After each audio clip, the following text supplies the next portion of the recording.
হযরতে আবু বকর আল্লাহর রাসূলের সঙ্গে হাঁটে। তবে হিজরতের পথে ওই দিনকার রাতের হাঁটাটা ছিল একটু ভিন্ন রকম।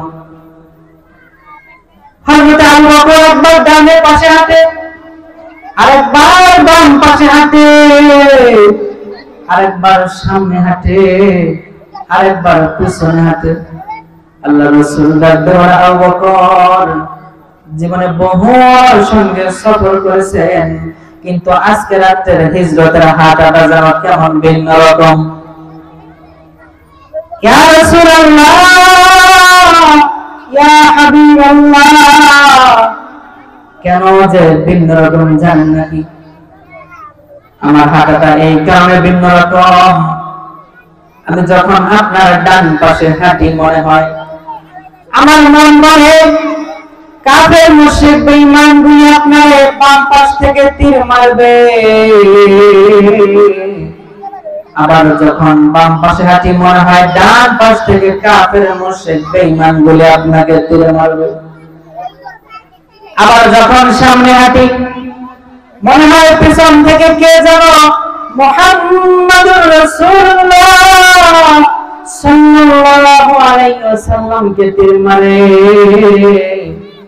কে যেন মনে হয় পিছন থেকে তীর মারবে, আবার পিছন দিকে চলে যায়। এইভাবে হিজরতের পথে হাঁটতেছে।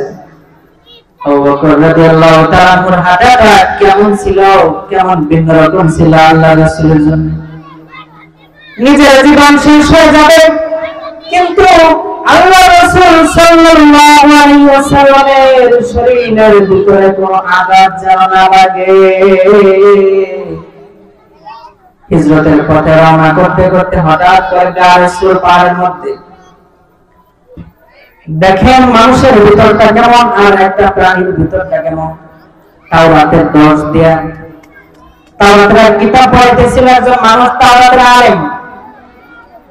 পিছন দিয়ে একটা সাপ যায়, সাপ কানে শুনতে পায় আজ থেকে 100 বছর পরে মুহাম্মদুর রাসূলুল্লাহ সাল্লাল্লাহু আলাইহি ওয়াসাল্লাম নামে একজন নবী আসবে, এবং কি হিজরত করার সময় এই গায়ের সুর পাহাড়ের ভিতরে কিছুক্ষণের জন্য অবস্থান করবে। সাপ আর কোনো দিকে যায় নাই, একদম সোজা গায়ের সুর পাহাড়ে সেই এত উঁচু গুহার ভিতরে সাপ খায়া না খায়া দিন কাটায়। কার দেখার জন্য কত, কার দেখার জন্য? এক নজর মুহাম্মাদুর রাসূলুল্লাহ দেখার জন্য। সাল্লাল্লাহু আলাইহি ওয়াসাল্লাম একটা নজর দেখার জন্য। এই সময়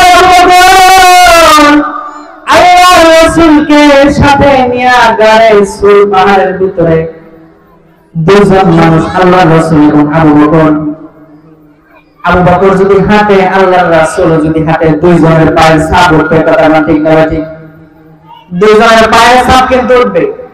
এই জন্য আবু বকর বলেন, ওগো মুহাম্মদুর রাসূলুল্লাহ, আপনি আমার কাঁধে উঠবেন, আমি আপনার এই কাঁধে করে নিয়ে গায়ের সুর পাহাড়ের ওই পাদদেশে পাহাড়ের উঁচা গুহার সামনে আপনারা পৌঁছে দিব। আমি আপনার কাঁধে করে নিয়ে গায়ের সুর পাহাড়ে পৌঁছে দিব। যারা সৌদি আরবে গেছেন, হজ করছেন, তারা ভালো জানেন। আমি ছিলাম, দেখে আসছি সৌদি আরবে গায়ের সুর পাহাড়টা এত উঁচা, একটা মানুষ নিচ থেকে তাকাইলে মনে হয় কবুতরের বাচ্চা। এত উঁচা পাহাড়, ওই জায়গায় মানুষ এত ছোট ছোট দেখা যায়। গায়ের সুর পাহাড়ের ভিতরে দেখেন আল্লাহ রাসূল সাল্লাল্লাহু আলাইহি ওয়াসাল্লাম বাইরে দাঁড়াইলেন। আবু বকর ভিতরে যায়। আবু বকর ভিতরে যায় প্রত্যেকটা গর্তগুলো, নিজের পাগড়িগুলো, পাঞ্জাবিগুলো ছিঁড়া ছিঁড়া গর্তগুলো বন্ধ করে। শুধু একটা গর্ত বন্ধ করার মতো কোনো কাপড় ছিল না।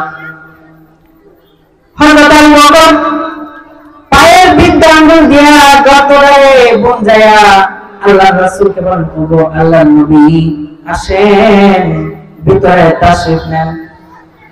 ভিতরে তাশরীফ নেওয়ার পরে মুহাম্মদুর রাসূলুল্লাহ সাল্লাল্লাহু আলাইহি ওয়াসাল্লামকে বলে, ওগো আল্লাহর হাবিব, আপনি সারা রাস্তা আসছেন, কত ক্লান্ত, আপনার মা নাই, আপনার বাবা নাই, কেউ দেখবে না, আমি আবু বকর আপনার জন্য জীবিত আছি।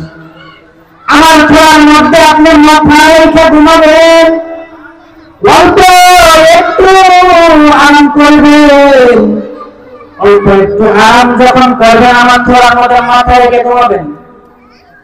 আবু বকরের জীবনে কিছু আমল ছিল, তার ভিতরে একটা আমল ছিল মাঝে মাঝে আল্লাহ রাসূলের চেহারার দিকে তাকায়, নেক নজর দিয়ে তাকায় আল্লাহ রাসূলকে দেখতেন।